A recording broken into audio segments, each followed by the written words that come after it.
Okay, I'm going to give you a bit of a demonstration. Would you like to see that? I spent all the time setting this up, so I guess I should. We're in the fine city of Oxford. So, someone's done that up. Fine city of Oxford. So what I've done is I've gone and got some water from the River Cherwell and the River Thames that flow through here, and this is the water. But I got to thinking, you know, if we were in the middle of a flood zone in Bangladesh, the water wouldn't look like this. So I've gone and got some stuff to add into it. And this is from my pond. Have a smell of that, Mr. Cameraman. Okay. Right, we're just going to pour that in there. Okay, we've got some runoff from a sewage farm. So I'm just going to put that in there. Put that in there, there we go. And some other bits and pieces. Chuck that in there. And I've got a little gift here from a friend of mine's rabbit. So we're just going to put that in there as well. Okay. Now, the Lifesaver bottle works really simply. You just scoop the water up. Today I'm going to use a jug just to show you all. Let's get a bit of that poo in there. That's not dirty enough. Let's just stir that up a little bit. Okay. So I'm going to take this really filthy water and put it in here. Do you want a drink yet? Okay. There we go. Replace the top. Give it a few pumps, okay? That's all that's necessary. Now, as soon as I pop the teat, sterile drinking water is going to come out. And I've got to be quick. Okay, ready? There we go. Mind the electrics. That is safe, sterile drinking water. Cheers. There you go, Chris.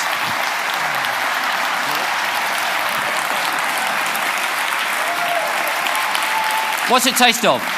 Delicious. Okay. Let's see Chris's program throughout the rest of the show, okay?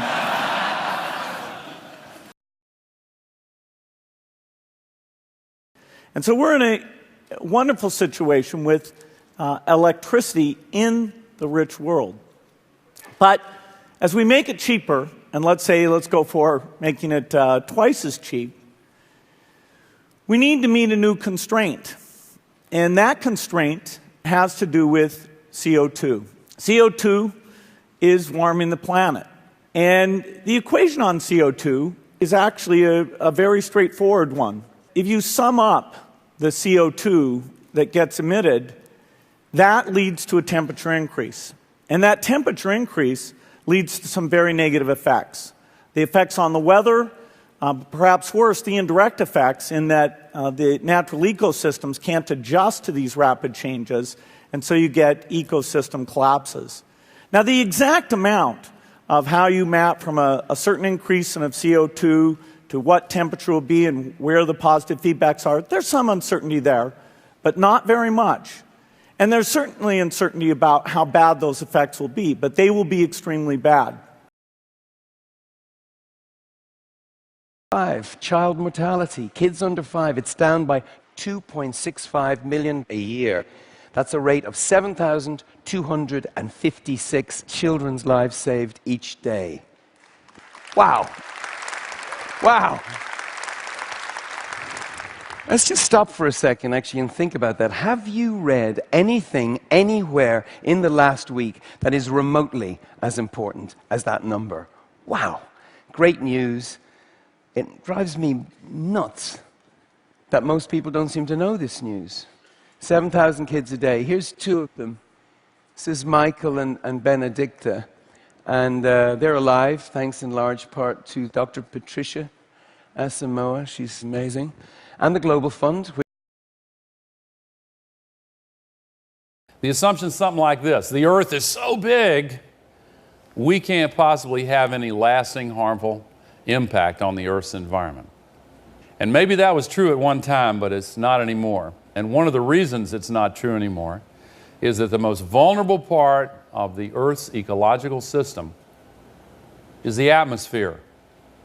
Vulnerable because it's so thin.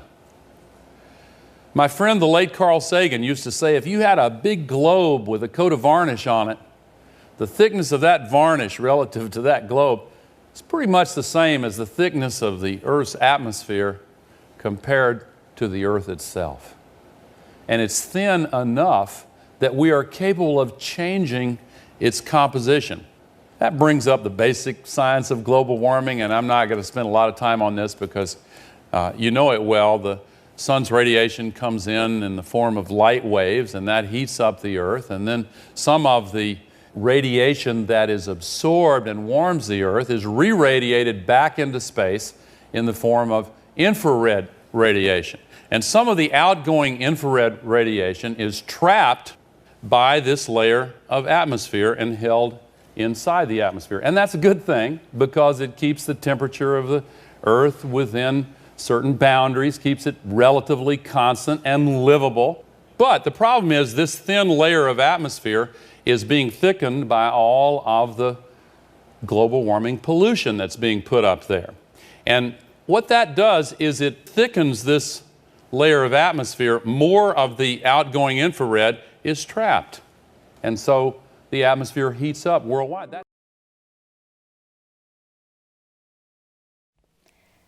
I'm 150 feet down an illegal mine shaft in Ghana.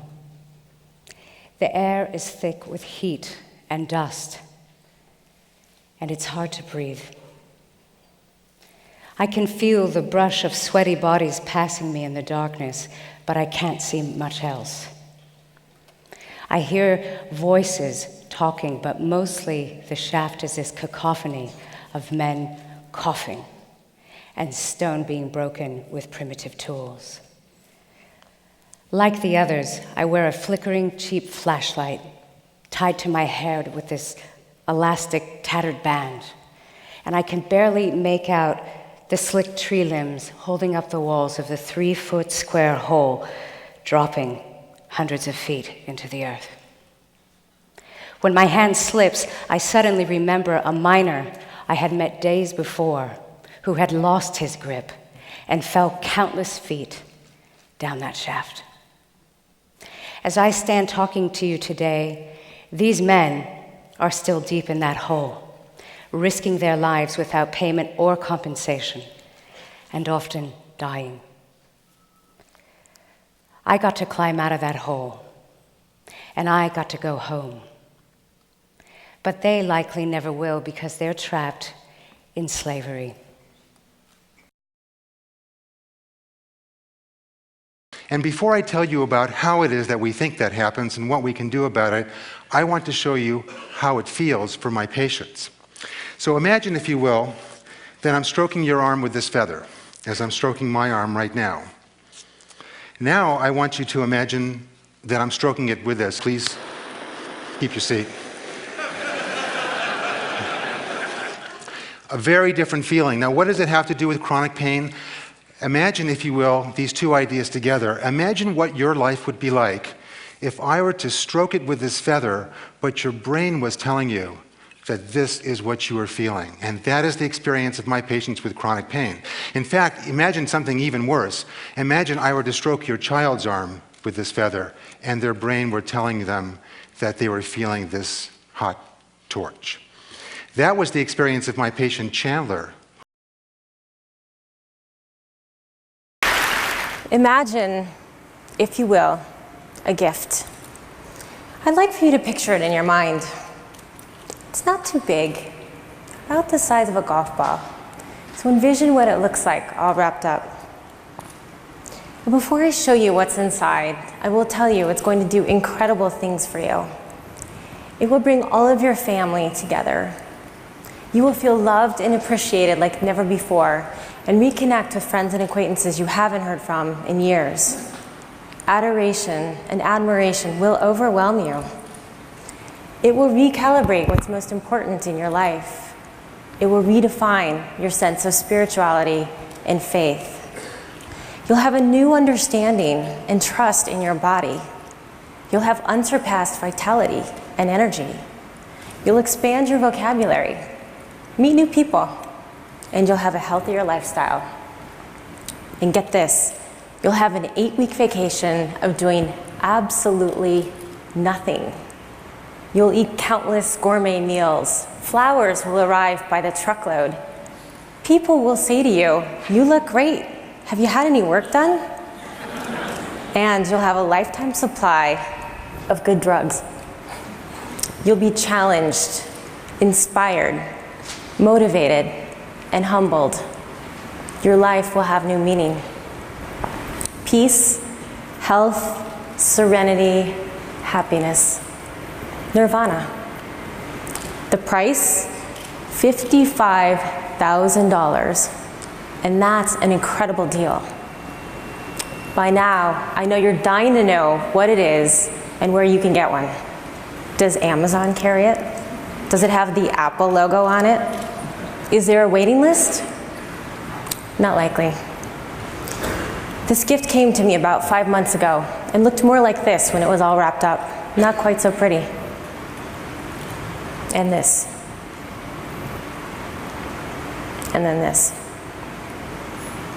It was a rare gem, a brain tumor, hemangioblastoma, the gift that keeps on giving. And while I'm okay now, I wouldn't wish this gift for you. I'm not sure you'd want it, but I wouldn't change my experience. It profoundly altered my life in ways I didn't expect, in all the ways I just shared with you. So the next time you're faced with something that's unexpected, unwanted, and uncertain, consider that it just may be a gift. Namaste.